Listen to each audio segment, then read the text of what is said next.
मध्य प्रदेश तेली घानी बोर्ड के अध्यक्ष और कैबिनेट मंत्री का दर्जा प्राप्त रवि किरण साहू ग्वालियर दौरे पर पहुंचे। इसी क्रम में साहू समाज ग्वालियर के अध्यक्ष महेंद्र साहू, नरेंद्र मोदी, मनोज साहू, नबल साहू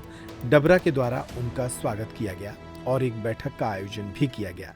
बैठक के दौरान साहू समाज के उत्तरोत्तर विकास पर विस्तार से चर्चा हुई। समाज कल्याण के लिए कौन कौन से कदम उठाए जाएं, इस पर भी विस्तार से बातचीत हुई। रवि किरण साहू ने इस मौके पर मीडिया से भी चर्चा की और अपने भ्रमण कार्यक्रम के विषय में जानकारी दी। सबसे पहले तो डबरा में सभी सामाजिक बंधुओं के द्वारा आज एक बैठक रखी गई, अल्पकालीन बैठक, जिसमें सभी सामाजिक बंधुओं से मुलाकात हुई। मुलाकात ही करने का उद्देश्य ये है कि समाज के द्वारा तो मध्य प्रदेश की समाज के द्वारा संघर्ष के बाद जो हमारा तेलघानी बोर्ड बना और मध्य प्रदेश के यशस्वी मुख्यमंत्री जी ने ये बोर्ड बनाया और बोर्ड बनाने के बाद दो नया बोर्ड जो बनता उसमें कानूनी प्रक्रियाएं होती हैं और कानूनी प्रक्रिया में पहले ही प्रथम जो बैठक हमारी ये कहना चाहिए 9 अगस्त को हमारे विभागीय मंत्री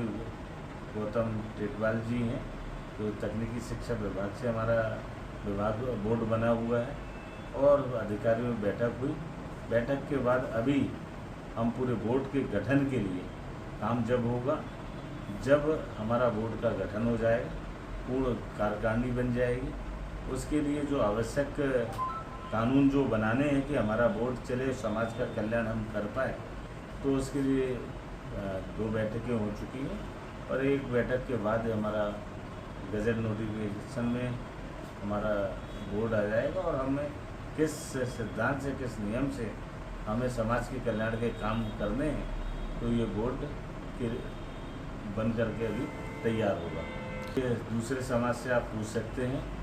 हमारे समाज में तो 8 संगठन है और 8 संगठन साहू, राठौर, सकल तैलिक समाज की ये संगठन, शायद देश में कोई ऐसा समाज, पहला एक समाज है जो एकजुट है, एकत्रित है और एकजुट होकर के 8 प्रदेश अध्यक्ष एक साथ बैठे, 8 संगठन के राष्ट्रीय अध्यक्ष एक साथ बैठे, सकल तैलिक साहू राठौर महा संगठन के बैनर तले जब समाज लाखों की संख्या में जमहूरी मैदान बना में जुटा, तो हमारे समाज के लिए एक कल्याण बोर्ड बना। और कल्याण बोर्ड तो पूर्व की सरकारें भी थी, पूर्व में सरकारें थी, अन्य समाज को भी कल्याण बोर्ड बना, लेकिन अब ये कि इतना बड़ा समाज 14% का, जब हम मौजूदा सरकार में उसका सामाजिक शक्ति और सामाजिक कहना चाहिए कि एकजुटता, और इस समाज ने कभी कुछ मांगा नहीं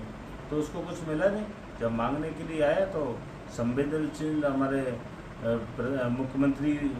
सम्मानित श्री शिवराज सिंह चौहान जी ने इस बात को समझा और उन्होंने बोला हाँ,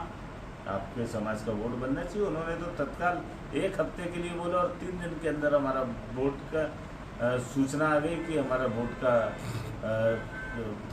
संवैधानिक रूप से आ चुका है, कि घोषणाओं में आ चुका, घोषणा करके बोर्ड बना दिया गया। और 1 साल का लगभग समय किसी भी बोर्ड को बनने में लगता है, वो समय लगभग उतना ही है। अब बोर्ड के काम भी देखेंगे, समाज कल्याण की बहुत सारी योजनाएं हम बना रहे। हर जिले में तेलघानी बोर्ड का गठन होगा, जिले में समाज के सक्रिय कार्यकर्ता, चाहे वो किसी भी संगठन के हो, सबका समावेश होगा। तेलघानी बोर्ड के जो सदस्य भी अभी बनेंगे, उसमें साहू और राठौर सभी दोनों का हमारा मिश्रण और सामाजिक एकता का मिसाल ये बोर्ड देखेगा। और बहुत जल्दी आने वाले समय में आप सब ये बोलेंगे, मीडिया के माध्यम से भी मैं समाज को भी ये अपना संदेश पहुंचाना चाहता हूं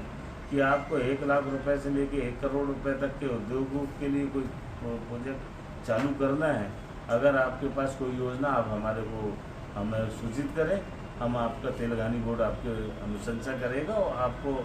सहायता जो होना है, वित्तीय सहायता, वो आपको हम अनुशंसा करके उस विभाग से, उस मंत्रालय से दिलाएंगे। ये समाज का आपका डबरा में पहला दौरा है और आपने समाज के लिए क्या सोच के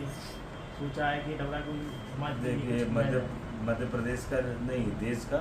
और देश का नहीं है, दुनिया के 108 देशों को ये पता है